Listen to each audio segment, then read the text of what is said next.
Halo semua, pada kesempatan kali ini saya akan mendongeng mengenai nelayan dan ikan mas. Dalam sebuah kisah diceritakan ada sepasang suami istri yang sudah tua dan hidup sederhana. Sebut saja kakek dan nenek. Mereka tinggal di gubuk reot di tepi pantai. Nah, untuk memenuhi kebutuhan hidup sehari-harinya, kakek bekerja sebagai nelayan dan nenek di rumah mengerjakan pekerjaan rumahnya. Seperti hari-hari biasa.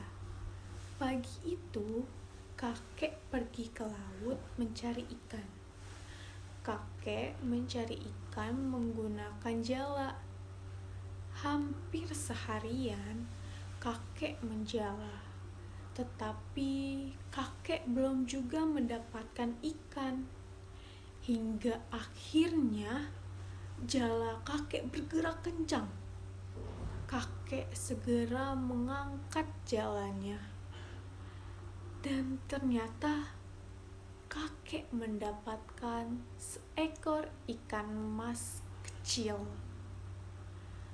Lalu alangkah terkejutnya kakek saat memegang ikan mas karena terdengar suara layaknya manusia. Dan ternyata suara itu berasal dari mulut ikan mas.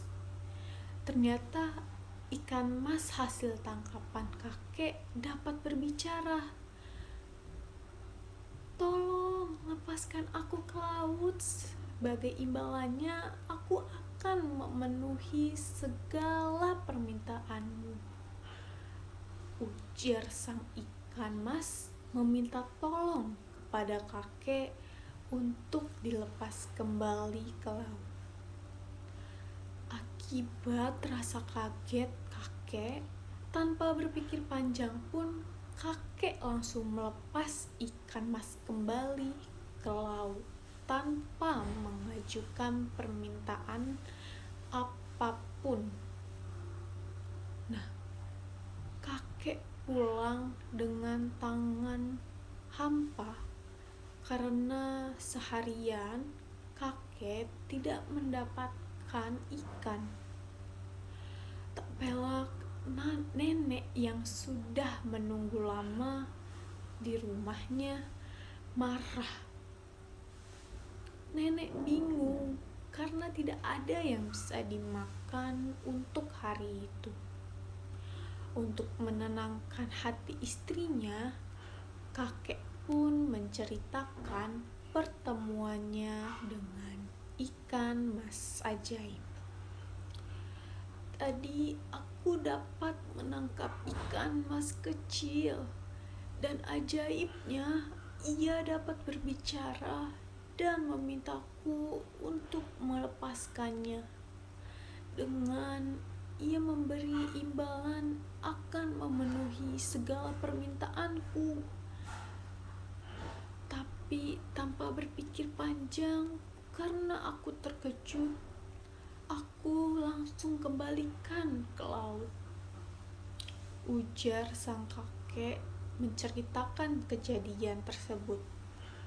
Mendengar cerita kakek, nenek tambah marah karena kakek tidak meminta apapun dari ikan mas tersebut. Nenek pun berujar, "Apa? Kamu tidak meminta apapun? Lalu akan makan apa kita hari ini?" Nenek sangat marah karena hidup mereka ini serba kekurangan.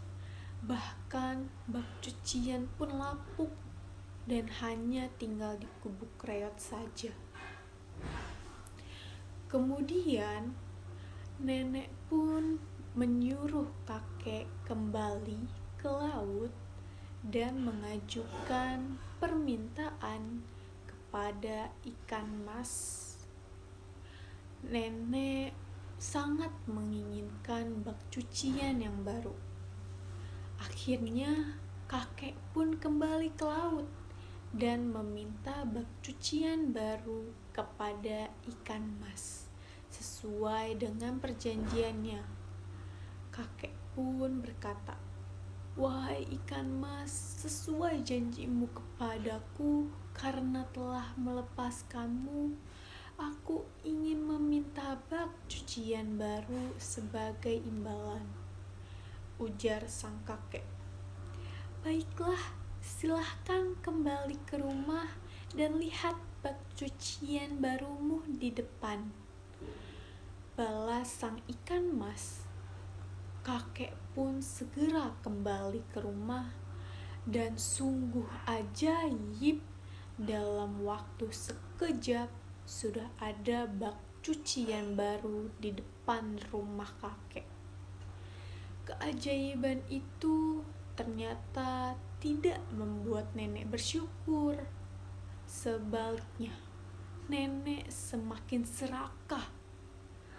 Nenek menyuruh kakek kembali ke laut untuk meminta gubuk reotnya dirubah menjadi rumah baru tanpa ada kayu lapuknya. Kakek pun kembali menuruti keinginan nenek. Maka kembalilah kakek ke laut untuk menemui ikan mas dan menyampaikan keinginan sang nenek. Maka kakek pun memanggil ikan mas.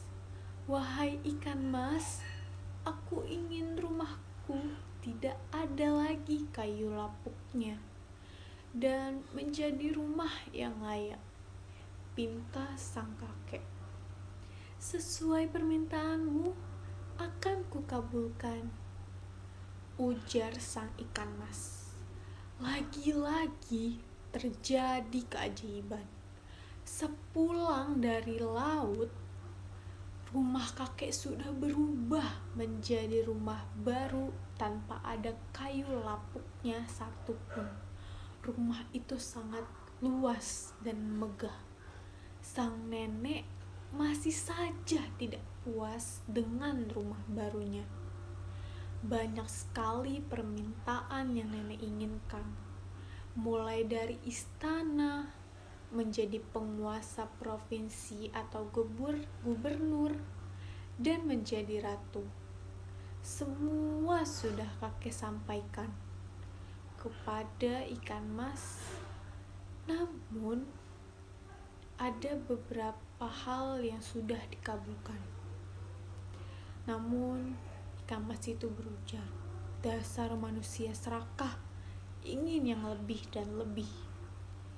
Akhirnya nenek menyuruh kakek meminta kepada ikan mas agar nenek dijadikan dewi laut dan ikan mas menjadi pelayannya.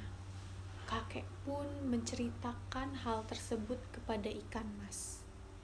Mendengar permintaan tersebut, ikan mas tidak menjawab apapun dan langsung kembali berenang ke laut. Akhirnya kakek pun pulang dan bingung harus apa. Alangkah terkejutnya ketika kakek pulang ke rumahnya, tidak dilihatnya lagi istana dan para pelayan istrinya. Yang tersisa hanya gubuk reot dengan beberapa kayu lapuknya yang kakek lihat. Sementara nenek tampak duduk melamun memandangi bak cucian yang lapuk seperti sedia kala.